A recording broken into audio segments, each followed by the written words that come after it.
Welcome to the program. My name is Daniel Sundarraj. இந்த நிகழ்ச்சிக்கு உங்களை அன்பாய் வரவேற்கிறோம். என்னுடைய பேர் Daniel Sundarraj. This is part 8 in the study of Book of Daniel series. இது தானியேல் புத்தகத்தின் தொடர் படிப்பின் 8ஆம் பாகமாகும். Today we are going to look from Daniel chapter 4 verses 19 to 37. இந்த நாளிலே நாம் தானியேல் புத்தகத்துடைய 4ஆம் அதிகாரத்தின் 19ஆம் வசனத்திலிருந்து 37ஆம் வசனங்கள் வரைக்கும் பார்க்க இருக்கிறோம். You know, this chapter 4 in the book of Daniel is an amazing chapter in this amazing book of Daniel. இந்த மிக சிறந்த புத்தகமாகிய தானியேலினுடைய அதிகாரங்களில் பார்க்கும் பொழுது இந்த 4ஆம் அதிகாரம் தான் மிகுந்த சிறப்பாய் இருக்கிறது. I would strongly advise you to please listen to the previous programs in order to catch up with what happened in the previous programs. என்னுடைய தாழ்மையான வேண்டுகோள் என்னவென்று கேட்டால், இந்த 8ஆம் பகுதிக்கு முந்தி இருக்கிற 7 பகுதிகளையும் பார்த்தால் உங்களுக்கு நாங்கள் என்ன போதிக்கிறோம் என்பதை பற்றிய ஒரு விளக்கம் உங்களுக்கு தெரிய வரும். Here we see one of the most incredible testimonies ever recorded of once a pagan king known as Nebuchadnezzar becoming a follower of the true and living God Jehovah. இந்த அதிகாரத்தில் நாம் பார்க்கிறோம், ஒரு புறஜாதி ராஜாவாகிய நேபுகாத்நேச்சரின் ஆச்சரியமான சாட்சி என்னவென்று கேட்டால், ஒரு புறஜாதியனாய் இருந்து ஆண்டவராகிய யெகோவா தேவனை ஏற்றுக்கொண்டு அவரை பின்தொடர்கிற ஒரு மனிதனாக மாறிவிட்டார் என்பது. This is his story, but in today's term probably you can call salvation testimony. இது நேபுகாத்நேச்சரின் கதையாய் இருக்கிறது. ஆனால் இந்த அதிகாரத்தில் நாம் அவருடைய சாட்சியின் சம்பவத்தை அறிய முடிகிறது. You know, Nebuchadnezzar is sharing this story or his testimony to all the peoples, nations, languages that dwell in all the earth. இங்கே நேபுகாத்நேச்சர் தன்னுடைய கதையை சாட்சியாக பூமியில் இருக்கும் எல்லா ஜனங்களுக்கும், எல்லா ராஜ்யங்களுக்கும், எல்லா பாஷைக்காரருக்கும் தெரிவிக்கிறார். He was one of the most powerful kings in all the world history and commanded one of the most powerful empires the world has ever known. அக்காலத்தின் உலகத்தில் உள்ள எல்லா ராஜாக்களில் நேபுகாத்நேச்சரும் ஒருவராக திகழ்ந்தார். அதே நேரத்தில் மிகப்பெரிய இராணுவ படைக்கும் தளபதியாக இருந்தார். You know, this Babylonian king becomes a believer and the follower of the true living God. இந்த பாபிலோனிய அரசன் ஜீவனுள்ள தேவனுடைய விசுவாசியாக மாறுகிறான். He had 2 dreams. The first dream was more dignified, and in the second dream he is dethroned. இங்கு 2 கனவுகளில் முதல் கனவு கனத்திற்குரிய கனவாக அமைந்தது. ஆனால் 2வது கனவு ராஜ்ய பாரத்தை இழக்கக்கூடிய கனவாக இருந்தது. In the previous portion we looked at, he shared the dream with Daniel from verses 10 to 18. இந்த பதிப்பின் முந்தைய பதிப்பாகிய 6ஆம் பாகத்தில் நேபுகாத்நேச்சர் தன்னுடைய கனவை தானியேலிடம் பகிர்ந்து கொண்டதை நாம் 10ஆம் வசனங்களிலிருந்து 18ஆம் வசனங்கள் வரைக்கும் பார்த்தோம். We see Daniel's response for this dream from verse 19 onwards. இந்த கனவு குறித்த தானியேலின் பதிலை நாம் 19ஆம் வசனங்களிலிருந்து பார்க்க முடியும். Verse 19 we see Daniel was astonished and finding it difficult to explain to the king. 19ஆம் வசனத்தில் நாம் பார்க்கிறோம், இந்த சொப்பனத்தை குறித்த விளக்கம் கொடுப்பதற்கு தானியேல் ஆச்சரியப்பட்டதையும் சற்று கலங்கினான் என்பதையும் நாம் வாசிக்கிறோம். Daniel is a very compassionate and caring for the king. தானியேலுக்கு ராஜா மீது கரிசனையும் மன உருக்கமும் இருந்தது. And he says, wish this dream was for your enemies. அதே நேரத்தில் இந்த கனவு உம்முடைய சத்துருக்களுக்கு பலிக்கட்டும் என்று ராஜாவுக்கு சொன்னான். Verse 20 we read, "The tree that you saw, which grew and became strong, whose height reached to the heavens, and which could be seen by all the earth." நீர் கண்ட விருட்சம் வளர்ந்து பலத்து தேசத்தின் எல்லை பரியந்தம் காணப்படத்தக்கதாக அதன் உயரம் வான பரியந்தம் எட்டினது. Verse 21, "Whose leaves were lovely, and its fruit abundant, in which was food for all, under which the beasts of the field dwelt, and on whose branches the birds of heaven had their habitation." அதன் இலைகள் நேர்த்தியும் அதன் கனி மிகுதியுமாய் இருந்தது. எல்லா ஜீவனுக்கும் அதில் ஆகாரம் உண்டாயிருந்தது. அதன் கீழே வெளியின் மிருகங்கள் தங்கினது. அதன் கொப்புகளில் ஆகாயத்து பட்சிகள் தரபரித்தது. Verse 22 says, "It is you, O king, you are the tree, you have grown and become so strong." அது பெரியவரும் பலத்தவருமாய் இருக்கிற ராஜாவாகிய நீர்தாமே, உமது மகத்துவம் பெருகி வான பரியந்தமும் உமது கர்த்தத்துவம் பூமியின் எல்லை பரியந்தமும் எட்டியிருக்கிறது. It's verse 23, "And inasmuch as the king saw a watcher, a holy one, coming down from heaven, and saying, Chop down the tree and destroy it, but leave the stump and roots in the earth, bound with a band of iron and bronze, in the tender grass of the field. Let it be wet with the dew of heaven. Let him graze with the beasts of the field, till 7 times pass over him." இந்த விருட்சத்தை வெட்டி இதை அழித்து போடுங்கள். ஆனாலும் அதன் வேர்களாகிய அடிமரம் தரையில் இருக்கட்டும் என்றும், இரும்பும் வெண்கலமுமான விலங்கு இடப்பட்டு வெளியின் பசும் புல்லிலே தங்கி ஆகாயத்து பனியில் நனைவதாக. 7 காலங்கள் அவன் மேல் கடந்து போகும் மட்டும் மிருகங்களோடே அவனுடைய பங்கு இருக்க கடவது என்றும் வானத்திலிருந்து இறங்கி சொன்ன பரிசுத்த காவலாளனை ராஜாவாகிய நீர் கண்டீரே.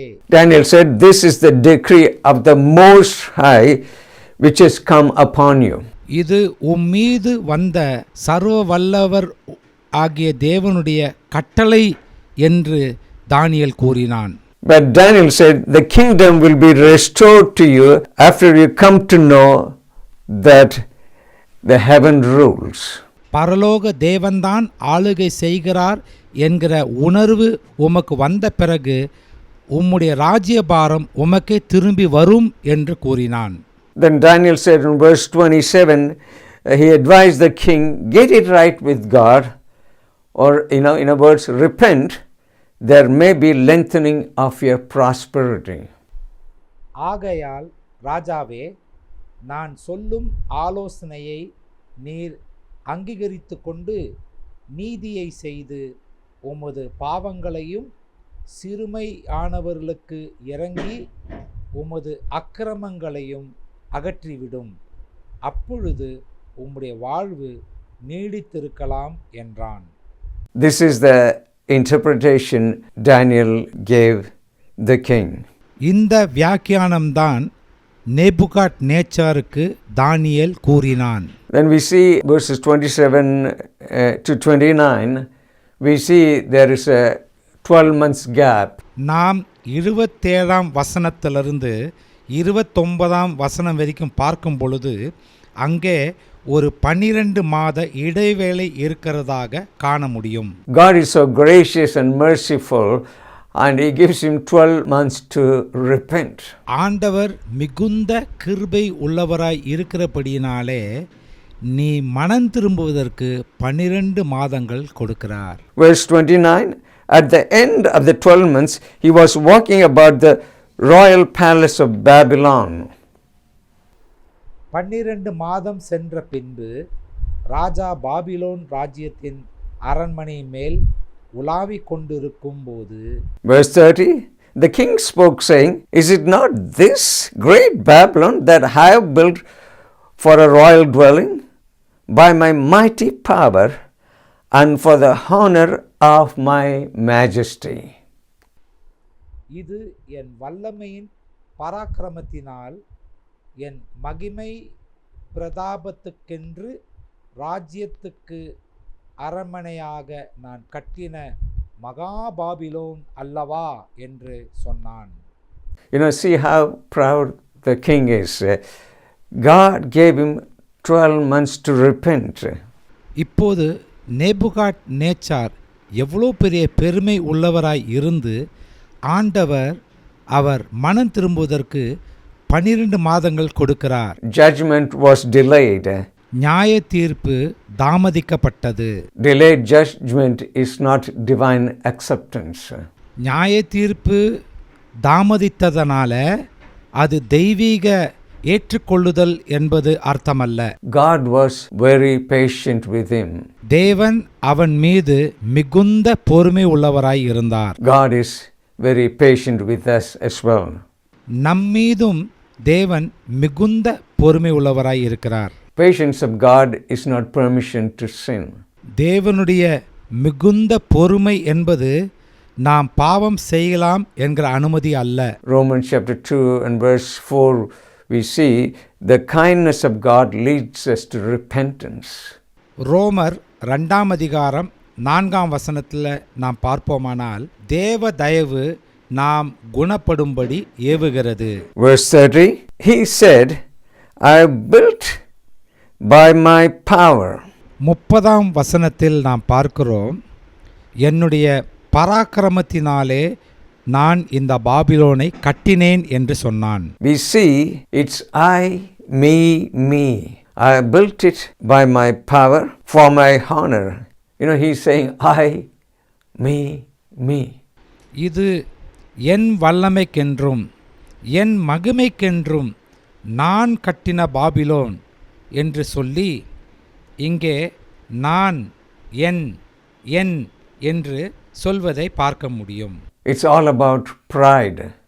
இது எல்லாம் பெருமைக்குரியதாய் இருக்கிறது. In the word pride, P-R-I-D-E, the middle word is I. உங்களுக்கு தெரியுமா, ஆங்கில வார்த்தை ப்ரைட் என்று பார்க்கும் பொழுது PRIDE என்கிற வார்த்தையில் நடுவில் I என்கிற நான் எழுத்து இருக்கிறது. That's what he is saying, I, me. அதனால தான் நான் என் என்று சொல்லுகிறான். No doubt he was a great builder, great general and a great leader. சந்தேகமே இல்லாமல் அவர் ஒரு சிறந்த கட்டுபவர் என்றும் ஒரு சிறந்த தலைவன் என்றும் ஒரு சிறந்த தளபதியாகவும் இருக்கிறார். He built a magnificent Babylon, built 52 temples and gold everywhere. அவன் மிக சிறந்த பாபிலோனை கட்டினான்.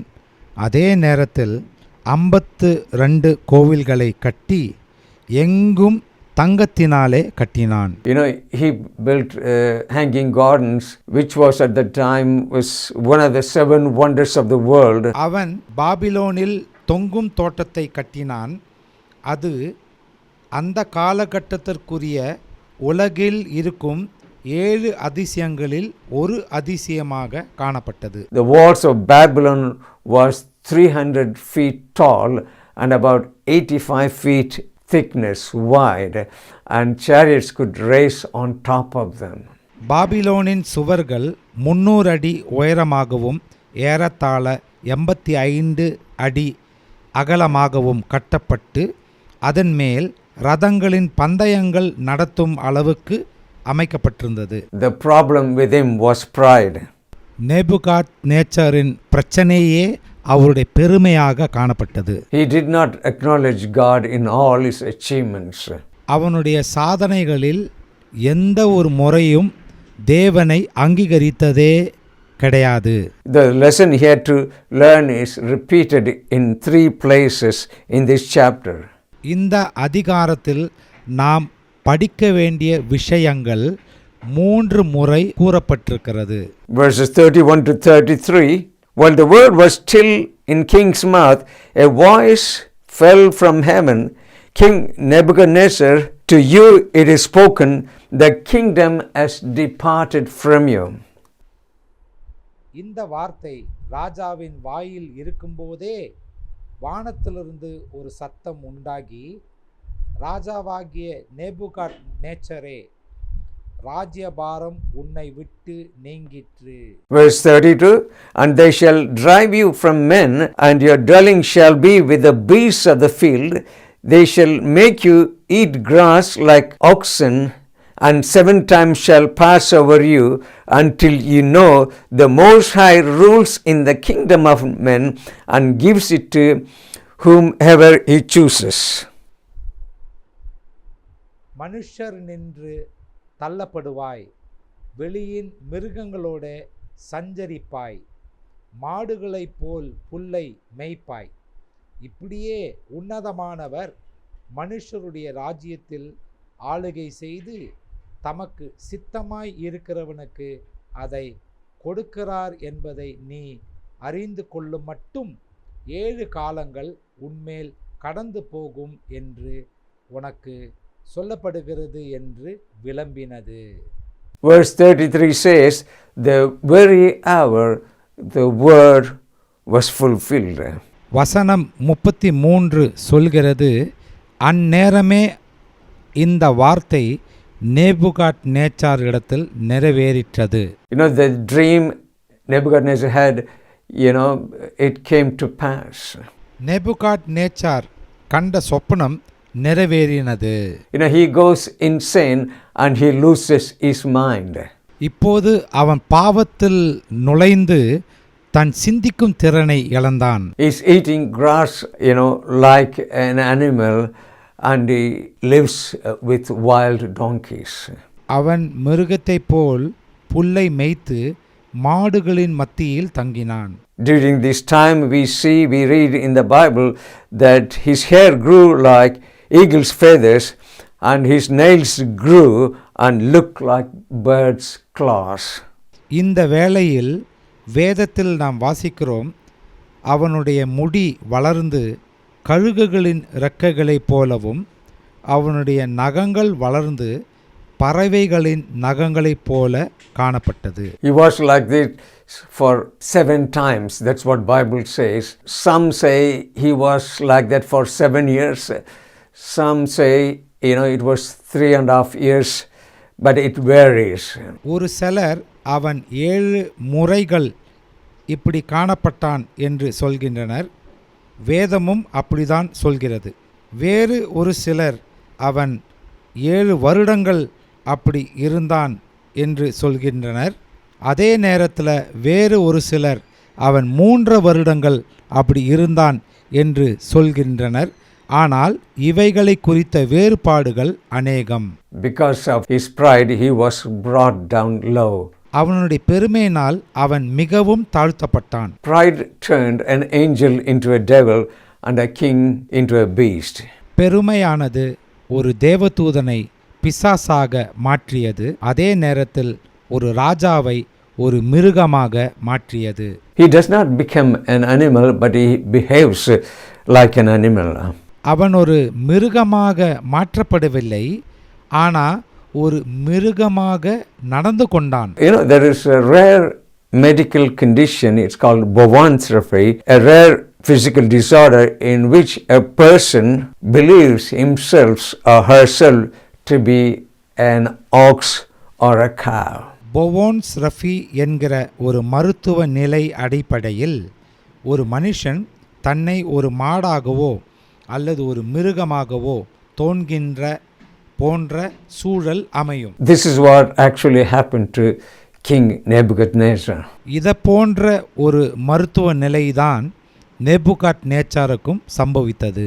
This is the physical disorder people very rarely suffer from. இப்படிப்பட்ட ஒரு மனநிலை குறைபாடு ஜனங்களின் மத்தியில் மிகவும் அரிதாக இருந்தது. Historians say that there is nothing written in the annuals or the historic records about Nebuchadnezzar's time, that nothing for the period of 7 years.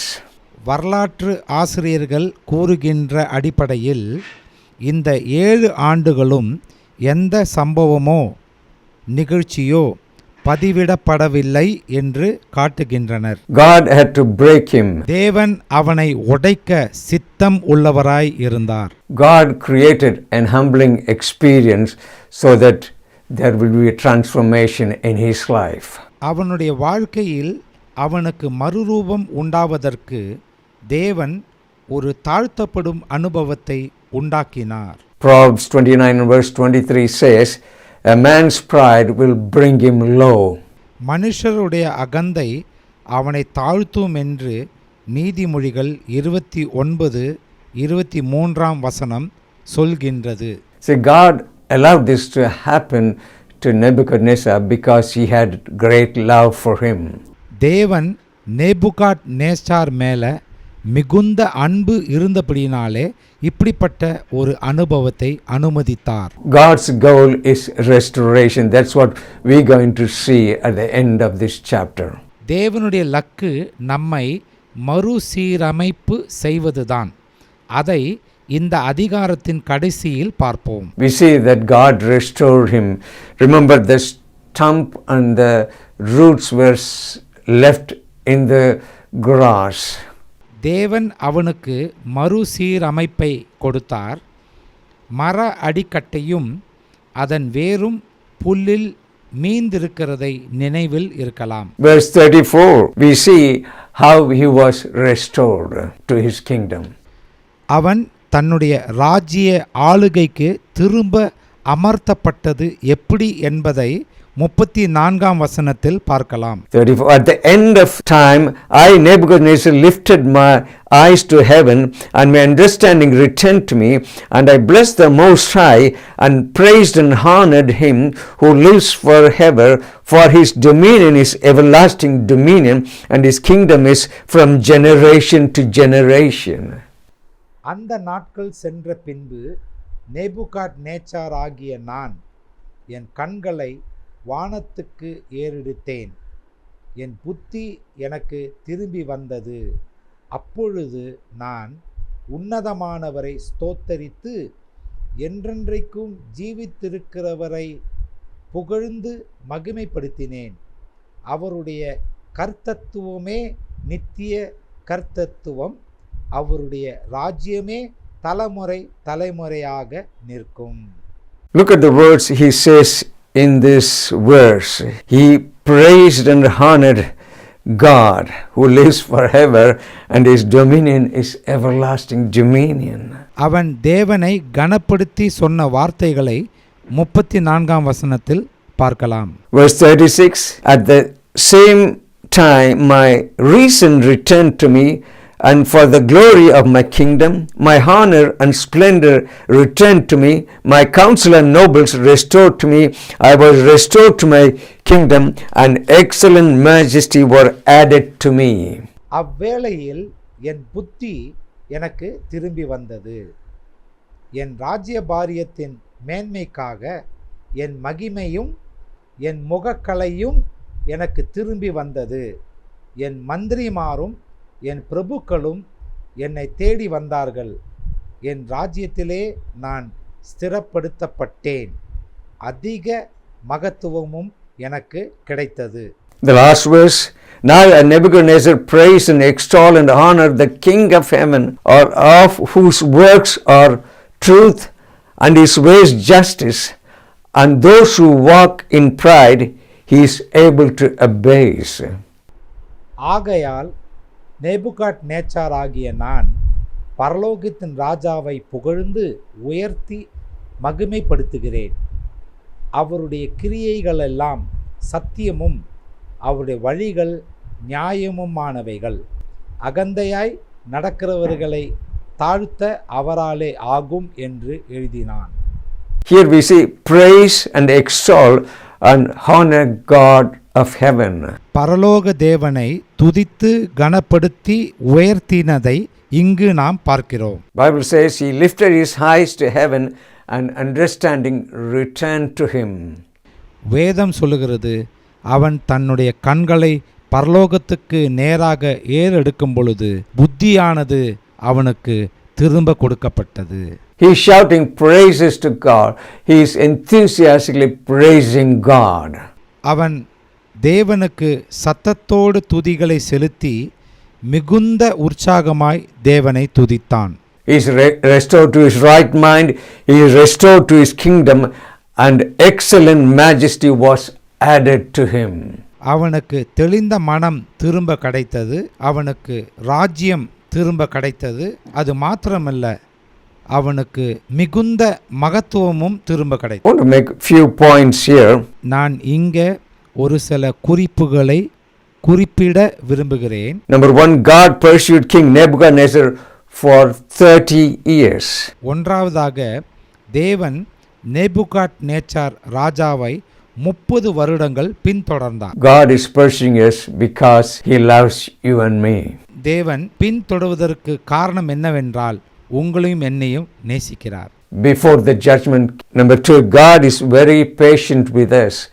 See, in the case of Nebuchadnezzar, God gave him 12 months. He is very patient, இரண்டாவதாக, தேவன் நம்மோடு மிகவும் பொறுமை உள்ளவராய் இருக்கிறார். Nebuchadnezzar விஷயத்தில் நாம் பார்க்கும்போது தேவன் அவனுக்கு 12 மாதங்கள் கொடுத்தார். தேவன் மிகுந்த பொறுமை உள்ளவராய் இருக்கிறார். We see pride is our biggest obstacle to a surrendered life with God. தேவனுக்கு முன்பாக நம்முடைய அர்ப்பணிக்கப்பட்ட வாழ்க்கையில் பெருமையானது ஒரு மிகப்பெரிய தடையாய் இருக்கிறது. Pride is destructive. Bible says in James chapter 4 and verse 6, God resists the proud and gives grace to the humble. பெருமையானது ஒரு மிகப்பெரிய அழிவை உண்டாக்குகிறது. யாக்கோப் 4:6 தேவன் பெருமை உள்ளவர்களுக்கு எதிர்த்து நின்று தாழ்மை உள்ளவர்களுக்கோ கிருபை அளிக்கிறார் என்பதை பார்க்கிறோம். Finally, God will hear us, forgive us and restore us when we cry out to Him in our brokenness. கடைசியாக நாம் உடைக்கப்பட்ட பாத்திரமாய் காணப்பட்டு தேவனை கூப்பிடும் பட்சத்தில் நமக்கு செவி கொடுத்து நம்மை மன்னித்து நாம் இழந்ததை திரும்ப கொடுப்பார். Jeremiah 29 verse 13 it says, and you will seek me and find me when you search me with all your heart. எரேமியா 29:13 சொல்கிறது, உங்கள் முழு இருதயத்தோடும் என்னை தேடுவீர்களானால் என்னை தேடுகையில் கண்டுபிடிப்பீர்கள். We're just going to close in prayer. What is the Spirit of God is saying through to this portion of Scripture we looked at? இத்துடன் இந்த பகுதியை நான் முடிக்க விரும்புகிறேன்.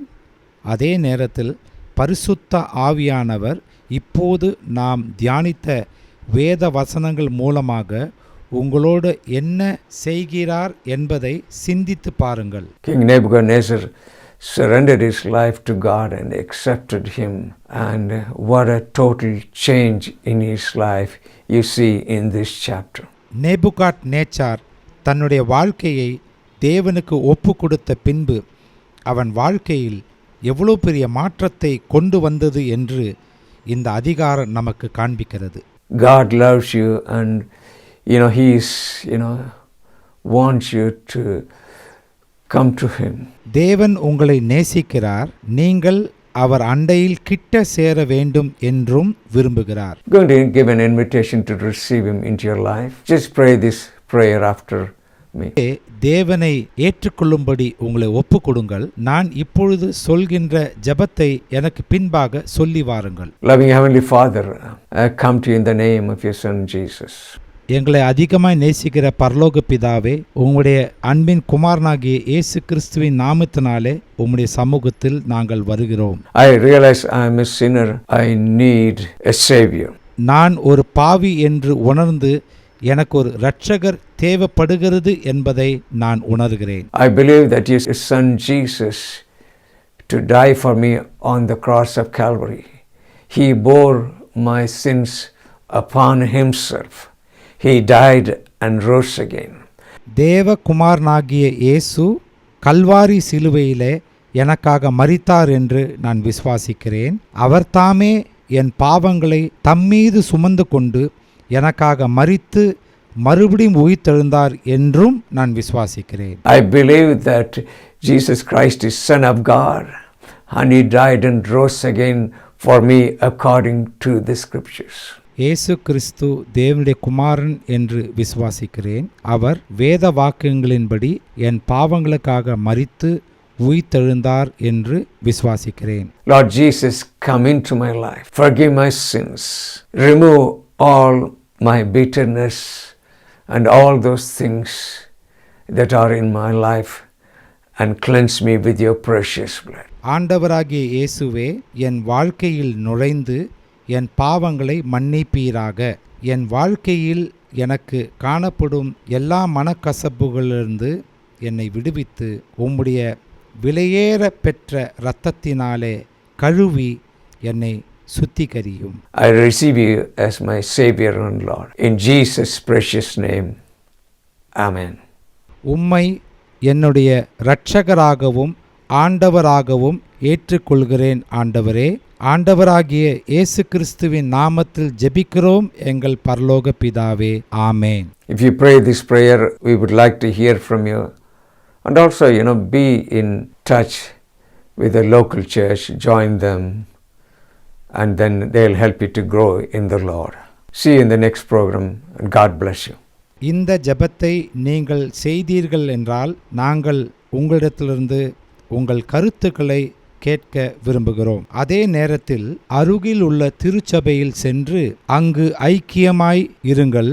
அவர்கள் நீங்கள் தேவனுக்குள் வளரும்படி உங்களுக்கு உதவி செய்வார்கள். மீண்டும் அடுத்த நிகழ்ச்சியில் சந்திப்போம். தேவன் தாமே உங்களை ஆசீர்வதிப்பாராக. ஆமென்.